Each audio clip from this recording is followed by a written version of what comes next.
ایک حدیث کے اندر آیا، صحیح مسلم کتاب الایمان کتاب نمبر 1 باب نمبر 70 باب وجوب الایمان برسالۃ نبینا محمد صلی اللہ علیہ وسلم، حدیث نمبر 153، والذی نفس محمد بیدی لا يسمع بأحد من هذه الأمة يهودي ولا نصراني ثم يموت ولم يؤمن بالذي أرسلت به إلا كان من أصحاب النار۔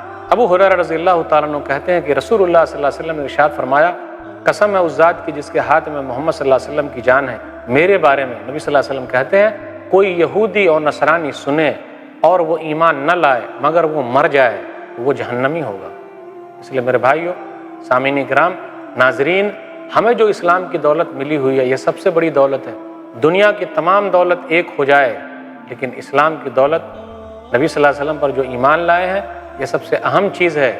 سب ایک طرف اور یہ ایمان ایک طرف، کوئی مقابلہ نہیں ہے۔ دنیا کے تمام نوبل انعام آپ کو مل جائیں، تمام پرائز مل جائیں، تمام رتن مل جائیں، لیکن انمول رتن اسلام مل جائے، یہ سب سے بڑی کامیابی ہے، دنیا کے لیے بھی اور آخرت کے لیے بھی۔ اس لیے اللہ تعالیٰ کا شکر ادا کریں کہ اللہ نے ہمیں اسلام کی دولت سے نوازا ہے۔ دنیا میں بہت سارے لوگ ہیں جو اسلام کی دولت سے محروم ہیں۔